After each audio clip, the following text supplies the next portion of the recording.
আমি আজকে টাটকা নাড়ু করেছি। কিভাবে করেছি, কিভাবে কি করেছি সব আপনাদের আস্তে আস্তে বলবো। আপনারা সবাই দেখতে থাকেন। নমস্কার বন্ধুরা, আমি আজকে নারকেলের নাড়ু করব। এই নারকেলের নাড়ু করতে কি কি লাগে আপনারা এক এক করে সব দেখতে থাকেন। আশা করি রেসিপিটা খুবই ভালো লাগবে। এই দুইটা নারকেল লাগবে। এই দুইটা নারকেলের জন্য আমার লাগবে এই যে 500 চিনি। এই দুইটা নারকেলের জন্য লাগবে 500 চিনি। আর এই 1 লিটার দুধ আমি ঘন করে জাল দিয়ে রেখেছি, এইটা আমি ক্ষীর করে নেব। আর এই ময়দাটা আমি মেখে নেব, মেখে ছোট ছোট বল করে নেব। এই নারকেলটা আমি এখন ভেঙে নেব।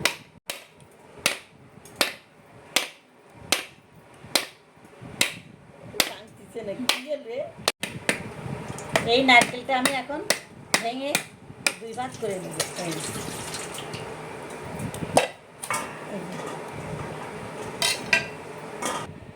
এখন কুড়িয়ে নেব, ভেঙে নেব।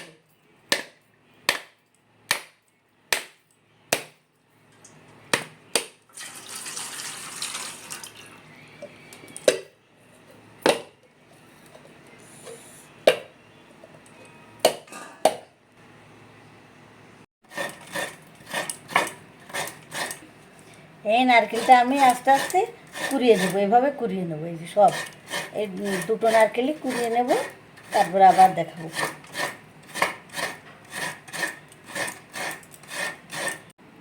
দুইটা নারকেল একবারে কুড়িয়ে নিয়েছি।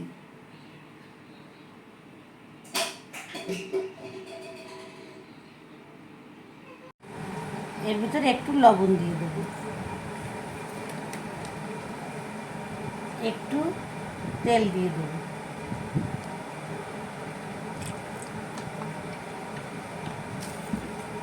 এটা আমি ভালো করে মেখে নেব।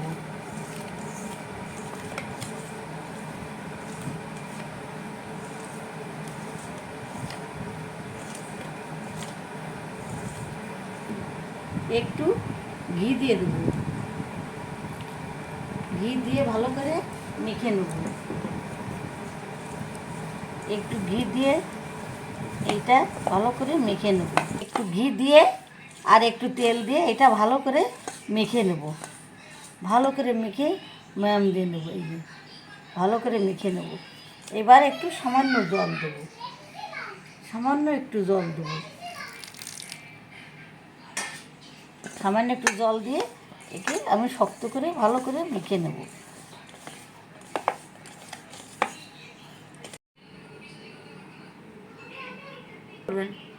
এই যে ময়দাটা মেখে আমি এই বলগুলো পাকাই নিয়েছি।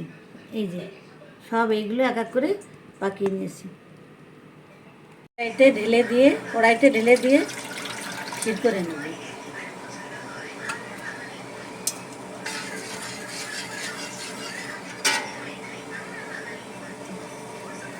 দুধটা প্রায় ক্ষীর হয়ে গেছে, আমি ক্ষীর করে নিচ্ছি। দেখেন দুধটা প্রায় ক্ষীর হয়ে গেছে।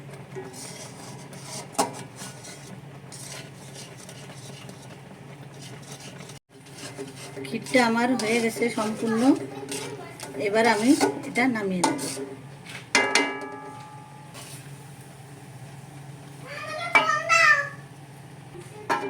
এই যে আমার ক্ষীরটা সম্পূর্ণ হয়ে গেছে, আমি এখন এটা নামিয়ে নিচ্ছি। এই যে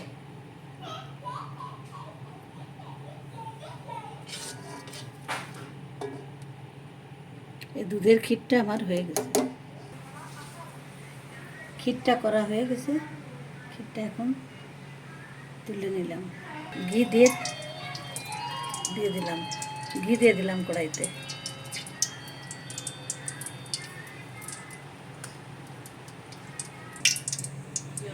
এইটা এখন আমি কড়াইতে দিয়ে ভেজে নেব।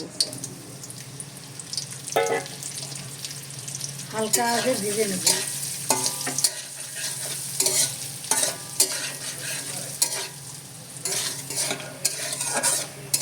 এই দানাগুলো আমি সম্পূর্ণ ঘি দিয়ে ভেজে নিলাম, হালকা আগে ঘি দিয়ে ভেজে নিলাম।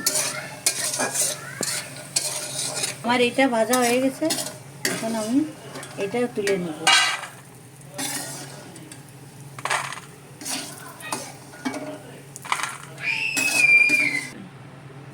এইবার আমি নারকেলটা দিয়ে দেবো।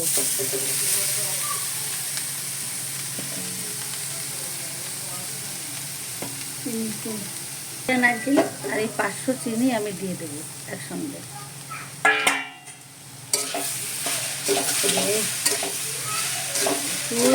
নুনটা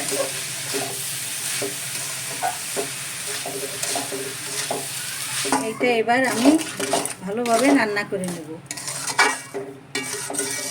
হালকা আছে রান্না করে নেব। নারকেল 2টা আর 500 চিনি, এক একটা নারকেলে 250 করে চিনি লাগে।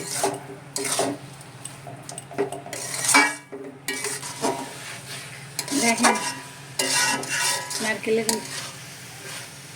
নাড়ুটা প্রায় পাক হয়ে উঠেছে, এখনো একটু বাকি আছে। এরকমভাবে আস্তে আস্তে গাল দিয়ে পাকিয়ে নিতে হবে, আস্তে আস্তে পাক দিয়ে নিতে হবে। এই যে দেখেন প্রায় হয়ে উঠেছে।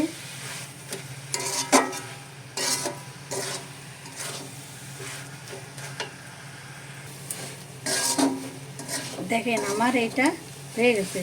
কী করে বুঝবেন হয়ে গেছে? এই কড়াই থেকে ছেড়ে দিয়েছে তেল, তেল তেল হয়ে গেছে কড়াই থেকে। এই নারকেলের পুরটা সম্পূর্ণ আলাদা হয়ে যাচ্ছে, তখন বুঝতে পারবেন যে এটা হয়ে গেছে। এবার এর ভিতর আমি এই ক্ষীরটা দিয়ে দেবো।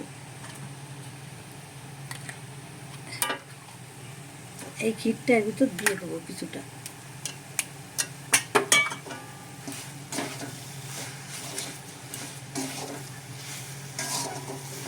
তারপরে আমি এলাচ আর চিনি দিয়ে গুঁড়ো করে রেখেছিলাম, এটা দিয়ে দেবো। এলাচ আর চিনি একসঙ্গে মিক্সড, আর চিনি, এলাচের দানা আর চিনি একসঙ্গে মিক্সড করে রেখেছিলাম, সেইটা দিয়ে দিলাম।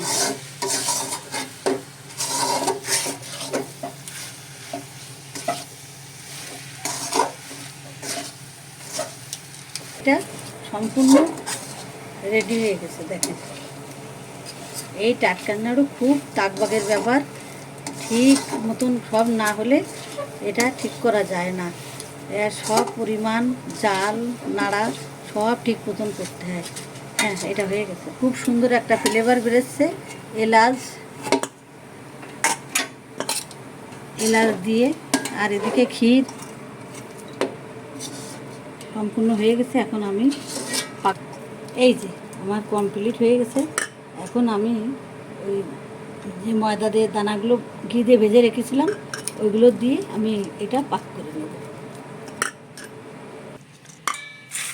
এই দানা দিয়ে, একটা দুটো দানা দিয়ে এটা মেখে নিয়ে এবার আমি এগুলো নাড়ুগুলো পাকিয়ে নেব।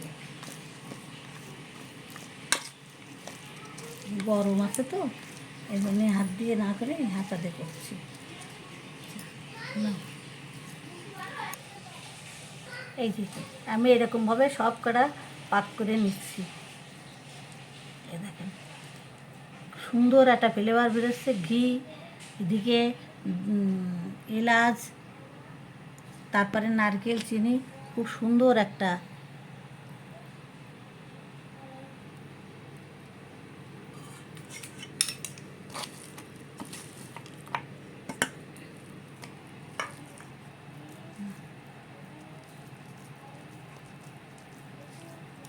এই যে এইভাবে পাকায় নিতে হবে।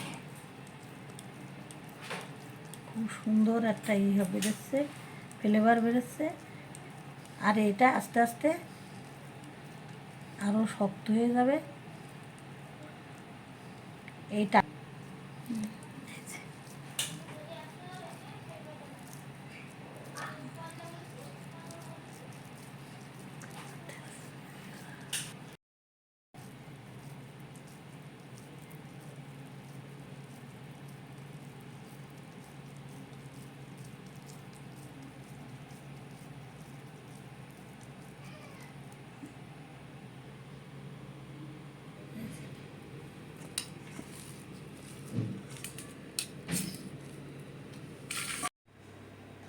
দেখেন বন্ধুরা, আমার এই টাটকা নাড়ুটা পুরো কমপ্লিট হয়ে গেছে। এই নাড়ুটা আস্তে আস্তে করে নিয়েছি। এখন দেখেন কত সুন্দর, এটা সেন্টও যেমন, দেখতেও যেমন, খেতেও তেমন। এটা টাটকা নাড়ু খাঁটি গরুর দুধ দিয়ে, দেশি গরুর দুধ দিয়ে ক্ষীর করে নিয়ে আমি এই টাটকা নাড়ুটা করেছি। আশা করি এই রেসিপিটা আপনাদের সবার ভালো লাগবে। বাড়িতে এভাবে করে খেয়ে দেখবেন, সত্যি ভালো লাগবে, একবার ট্রাই করে দেখবেন।